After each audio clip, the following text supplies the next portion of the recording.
Bom dia, a paz do Senhor Jesus Cristo, a todos vocês que estão nos assistindo em mais uma aula da nossa Escola Bíblica Dominical, aqui na Igreja Nazareno Capão Raso. Amém?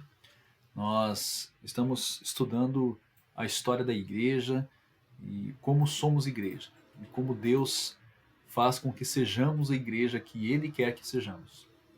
Convido você a estar estudando conosco, sempre nesse mesmo horário, né, às 10 horas da manhã, nós estaremos transmitindo nossos vídeos aqui pela Escola Bíblica Dominical da nossa Igreja Nazareno Capão Raso.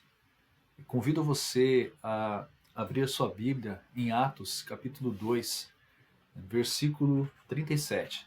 Nós estaremos estudando esse capítulo de Atos, onde começa-se a igreja, onde o começo da igreja do Senhor Jesus Cristo. A igreja começa a funcionar em Atos 2. E nós vemos aqui, estamos estudando, utilizando, né, este livro de Charles Swindoll, A Igreja Desviada, um chamado urgente para uma nova reforma. Uma abordagem em que Charles Swindoll, um pastor, teólogo, um escritor muito renomado no meio cristão, ele nos leva a uma perspectiva de nós voltarmos à essência e vivermos as grandezas da Bíblia para a igreja. E que você possa comigo estar estudando esse texto maravilhoso da palavra do Senhor em Atos 2. Amém? Primeiramente, deixa eu colocar aqui o nosso raciocínio, fazer uma recapitulação do que havíamos estudado anteriormente. Nós estudamos esse texto, Atos 2, do versículo 14 até o 21. Passamos ali o texto também por Joel, né, a profecia do derramamento do Espírito Santo, Joel 2, do 28 a 32.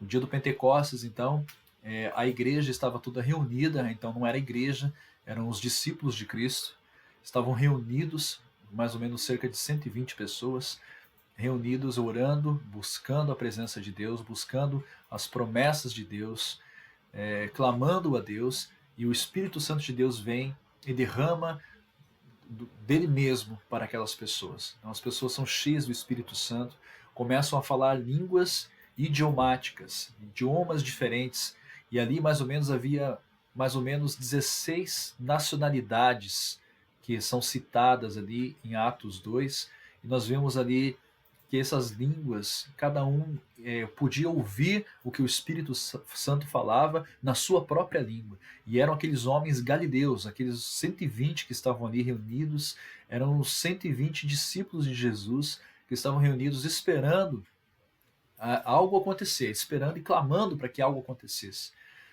É importante essa visão de que nós temos, que a igreja ela tem que esperar algo de Deus, ela tem que buscar em Deus. E aí, quando a igreja busca em Deus, ela alcança. E nós vemos ali que a igreja estava reunida dessa maneira e ainda não era igreja, ainda não havia sido batizada com fogo ainda do Espírito Santo. Eles estavam reunidos como discípulos de Cristo. E então, nós vemos ali, depois do discurso de Pedro, que aqueles homens compungiram-se o coração, eles tiveram um profundo arrependimento e creram no Senhor Jesus Cristo e foram salvos. Cerca de 3.000 almas. Então, de 120 pessoas, passou a 3.120 pessoas ali que converteram-se ao Senhor Jesus Cristo, e aí então foi o start inicial da igreja. Deus usou um avivamento dessa magnitude para começar, dar um start, dar um inicial na sua igreja. Que coisa maravilhosa. Nós estudamos isso e temos essa lição para nossas vidas de como devemos buscar e o que devemos buscar. O avivamento sempre fez parte da igreja como um marco, como algo que nos lembra o que devemos buscar e para onde devemos olhar e para onde devemos seguir. E é justamente essa abordagem que Charles Swindoll faz no seu livro, e nós estaremos estudando isso. É muito importante no nosso contexto hoje nós voltarmos à essência do que é ser igreja. É um estudo muito importante isso que estamos fazendo, e maravilhoso descobrir pela palavra de Deus o que somos chamados para ser. Amém? Que você possa então estar acompanhando aí. Só para recapitular então, o poder do Espírito Santo desceu ali no dia do Pentecostes, e a igreja fez o mundo ouvir a voz de Deus. Naquela região, ali em Jerusalém, aquelas 120 pessoas que estavam buscando a Deus, elas foram usadas por Deus, né? Viram sobre a cabeça delas como línguas como de fogo, repartidas sobre a cabeça de cada um. Eles cheios do Espírito Santo, falando em línguas, e cada nacionalidade que estava ali perto, interpretando aquela língua na sua própria língua, ouvindo aquela mensagem na sua própria língua. E muitos admiraram-se daquilo, que é de ser isso, né? Como nós vemos no texto. E o batismo com o Espírito Santo no dia do Pentecostes foi o marco diferencial para a Igreja de Jesus Cristo iniciar a sua missão como testemunha de Cristo na terra. Pois esse é o propósito da igreja, sermos testemunhas de Cristo na terra, levando a mensagem de salvação. Isso vemos descrito literalmente no discurso de Pedro, em Atos 2, 14 e 36, que diz, né? Atos 14, 2, 14, diz assim: Pedro, porém, pondo-se em pé com os 11, levantou a voz e disse-lhes: varões judeus, e todos os que habitais em Jerusalém, seja-vos isto notório, e escutai as minhas palavras. Esses homens não estão embriagados como vós pensais, sendo esta a terceira hora do dia. Mas isto é o que foi dito pelo profeta Joel.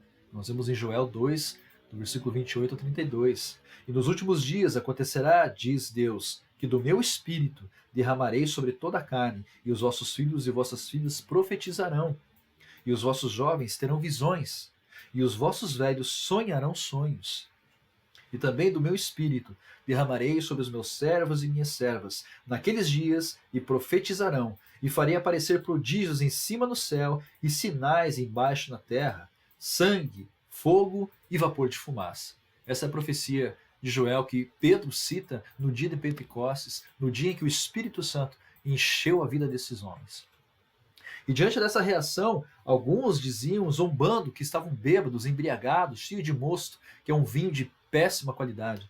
Estavam ali zombando, e outros não, outros estavam ali se maravilhando, quase que em estado de suspensão, maravilhados, quase que flutuando ali com aquela maravilha que o Espírito Santo estava fazendo, dizendo uns para os outros: que isto quer dizer? E muitos desses, cerca de mais ou menos 3.000, quando ouviram aquela mensagem de Pedro, dizendo que Jesus Cristo havia morrido para que eles fossem libertos do pecado, para que eles fossem salvos pela graça e a misericórdia de Deus, eles sentiram isso no seu coração de uma maneira tremenda e profunda. O versículo 37, que é o versículo que eu pedi para que você abra a sua Bíblia e acompanhe, diz assim: ouvindo eles isto, compungiram-se em seu coração e perguntaram a Pedro e aos demais apóstolos: que faremos, varões irmãos? Essa foi a reação dessas 3.000 pessoas. Que faremos? Somos culpados. É a convicção do pecado na sua vida. Uma das certezas de que você é salvo é quando você tem a convicção de que você é um pecador miserável, que não merece a graça de Deus, o favor de Deus, que você não merece a salvação. E por você não merecer a salvação, a única saída para você seria ser lançado no inferno. Mas Deus o amou primeiro. Mas Deus amou o mundo de tal maneira que deu seu Filho unigênito para que todo aquele que nele crê não pereça, mas tenha vida eterna. Esse é o propósito da cruz. Esse é o propósito da mensagem do Evangelho.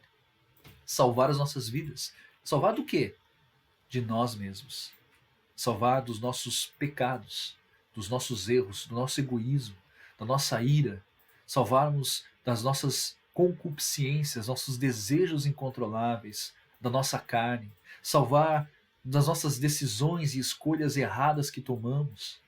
Salvar do nosso egoísmo, da nossa petulância, da nossa soberba. Nos salvar da nossa falta de juízo. Que o Deus possa tocar o nosso coração e nos trazer para mais perto do propósito que Ele desenhou para a sua igreja. Qual é esse propósito? Qual é essa missão? Ser testemunha de Cristo.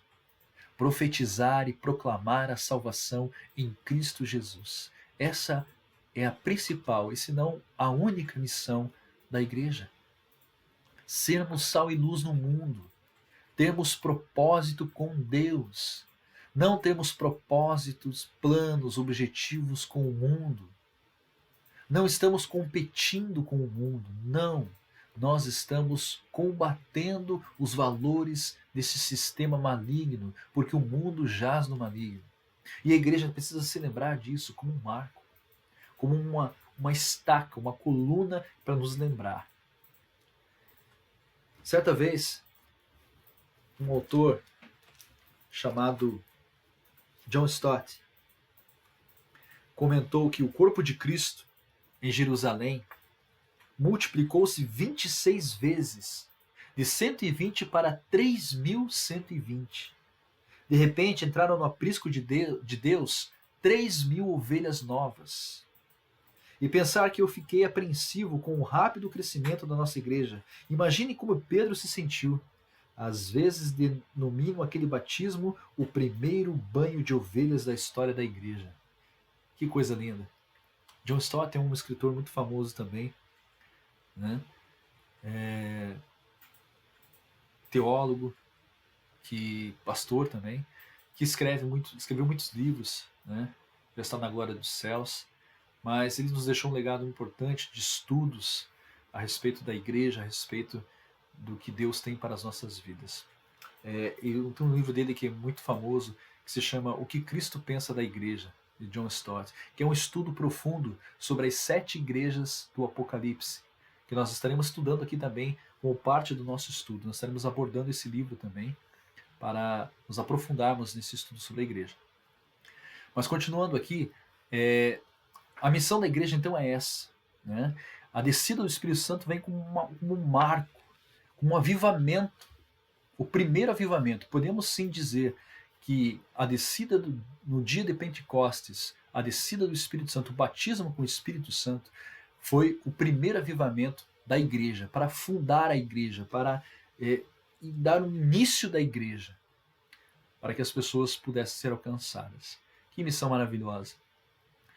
Nós temos que entender também o contexto da época, que o Espírito Santo veio e fez isso na plenitude dos tempos. Como assim plenitude dos tempos? Cristo veio na plenitude dos tempos. Naquela época, eles estavam vivendo sob o Império Romano, onde havia várias estradas construídas, as vias ápias romanas eram muito famosas, e algumas delas existem até hoje.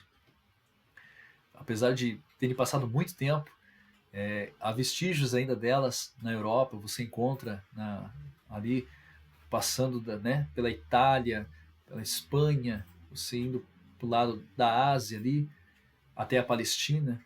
Então, as pessoas viajavam muito naquela época, falavam o grego. Nós vemos ali que havia um idioma praticamente universal para aquele contexto, para aquela época, para aquele período.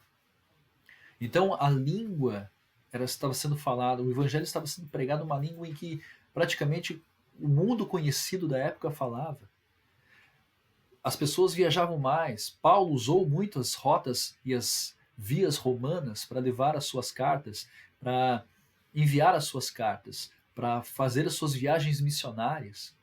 Paulo utilizou muitos recursos do Império Romano. Também nós vemos ali que as pessoas tinham mais segurança para poder viajar.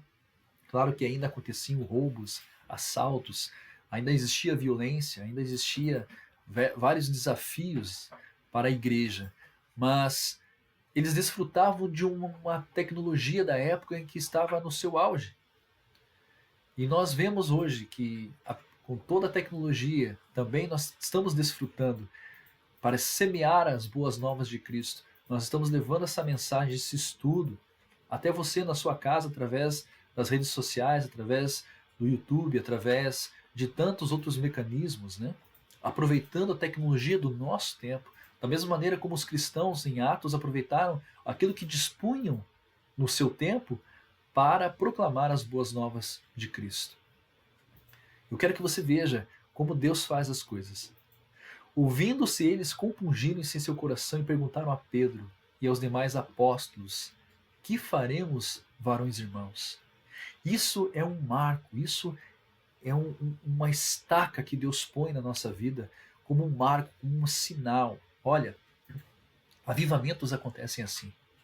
Quando a pessoa é exposta com seus pecados à luz da graça de Deus, imediatamente ela tem um profundo arrependimento, diferente de remorso, mas o arrependimento conduz você até Deus. O arrependimento afasta você do pecado. Os antigos metodistas diziam frases do tipo: abra minha consciência, ou desperta a minha consciência, até que eu sinta repugnância pelo pecado. Olha só, é isso que o avivamento faz. É isso que a palavra de Deus transforma em nossas vidas. Então nós temos que estar atentos a esses sinais, a esses marcos. Esse versículo 37 do livro de Atos, ele nos desperta para isso. Os avivamentos cumprem a sua missão de marcos, de estacas, de sinais na história da igreja. É como se Deus colocasse esses marcos para lembrarmos quando o desgaste, a erosão espiritual atinge a igreja. Charles Swindoll conta que, em sua infância, neste livro, ele conta que ia até o chalé do seu avô, que morava no sul do Texas, na Baía de Matagorda. Ficava a cerca de 90 metros de um penhasco que despencava em direção às águas da baía. Todo ano o penhasco diminuía, se desgastava. Era a erosão que acontecia naquele lugar. Todo ano o seu avô, o avô de Charles Swindoll, media a distância do penhasco e ficava uma estaca para medir o quanto de erosão consumiu a terra do penhasco. 20 centímetros ao ano. Jamais perceberiam, eles jamais iriam perceber essa diferença se o seu avô não tivesse fincado a estaca marcando o local. É isso que o avivamento faz. Ele cria características na igreja, ele deixa marcas na igreja para saber que estamos na direção certa, para saber que estamos fazendo a coisa certa, da maneira correta. Cristo faz isso com a sua igreja. E a igreja é dele. Amém? Que nós possamos entender que o avivamento ele pode acontecer novamente, sim. Porque estamos vivendo tempos inéditos. Estamos vivendo tempos em que o mundo todo, agora de uma maneira total, todos os povos, em todos os cantos do planeta, estão à mercê desta pandemia. Estão à mercê de uma situação global nunca antes vista, da forma como vemos. Nós temos que clamar um avivamento de Deus, para que Ele traga os marcos, para que Ele traga as estacas e mostre para nós o quanto estamos distantes ou perto do arrebatamento. É isso que nós devemos buscar. A história da igreja ela vem nos mostrando que a igreja muitas vezes tem sofrido esse desgaste, essa erosão espiritual, conforme o passar dos anos. É isso que Charles Swindoll pondera no seu livro. Ele aborda essa perspectiva de que a igreja sofre um desgaste também. E ela precisa de marcos, ela precisa de sinais, ela precisa que algo aconteça da parte de Deus para que ela se volte à essência da adoração, à essência do seu propósito. O mesmo acontece com a igreja ao longo da sua história. Avivamentos ocorrem como uma estaca, marcando quanto nos afastamos, perdemos ou erramos a direção. Então Deus traz novamente seus marcos para a igreja. A erosão espiritual pode ocorrer em um indivíduo e certamente em uma igreja também. Para isso temos alguns exemplos em Apocalipse 1, 3, capítulo 1 até o capítulo 3. As 7 igrejas do Apocalipse que estão lá, elas sofreram sim a erosão espiritual. Cristo lembra a elas várias características, aponta vários erros, aponta vários afastamentos.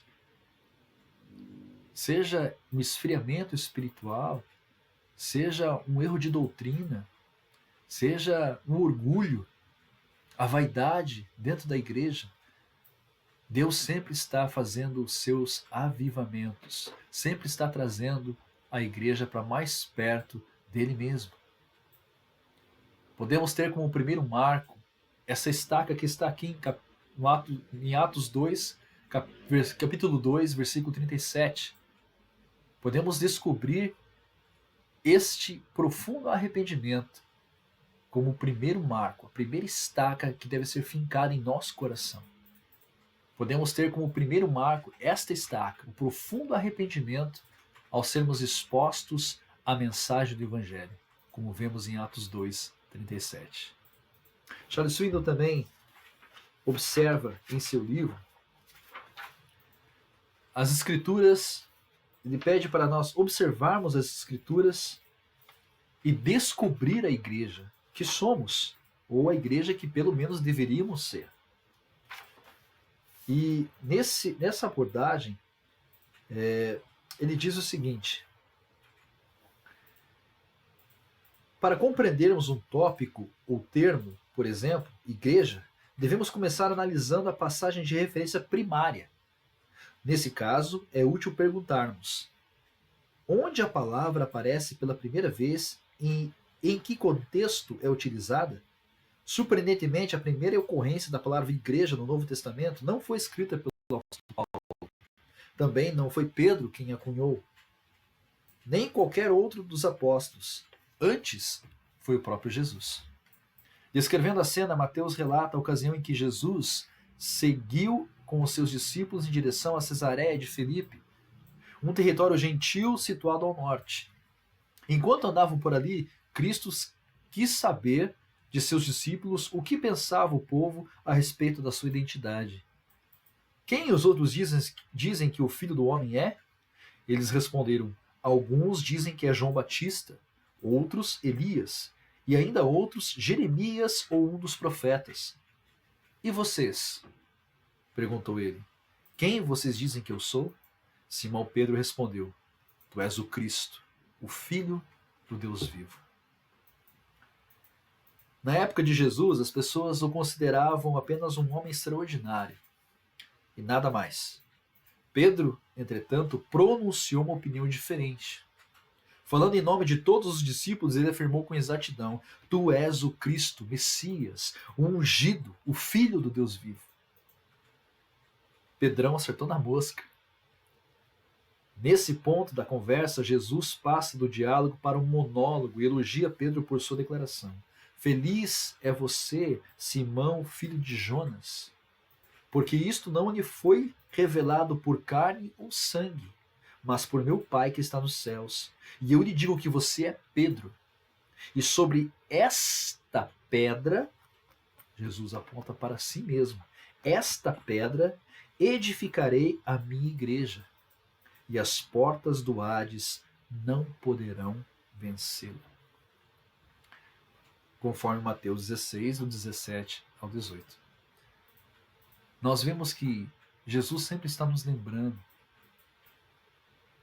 o que é ser igreja. Ele mesmo fundou a sua igreja. E ele diz: e sobre esta pedra edificarei, ou seja, no futuro, quando o Espírito Santo vier, aqueles 3.000 já estavam separados para Deus. Deus salvou aqueles homens com um profundo arrependimento, despertou neles a sede e a fome espirituais para que buscassem a Deus. E é isso que a igreja deve voltar a ser: faminta, sedenta por Jesus. Que o Espírito Santo possa ter caminhado o seu coração por esse estudo e que você possa, novamente, abrir a sua Bíblia, estar estudando esse texto de Atos 2, todo o capítulo 2, capítulo 3, 4, 5 e todo o livro de Atos, para que possamos dar continuidade ao nosso estudo. Nós estaremos aqui sempre nesse mesmo horário para retomarmos as nossas aulas. Deixe seu comentário, deixe suas dúvidas, suas perguntas, os comentários abaixo, para que nós possamos ver a sua participação nas nossas aulas. Nós possamos estar alcançando você e a sua família com esses estudos para a honra e glória de Deus. o Espírito Santo de Deus, assim como ele fez no passado com a igreja dele, ele possa fazer novamente com a nossa igreja, porque somos a igreja do Senhor. Que Deus abençoe poderosamente. Um excelente domingo. Que Deus abençoe a sua vida, a sua família. E até logo mais no nosso culto, às 19 horas. Deus abençoe poderosamente, em nome de Jesus. Amém.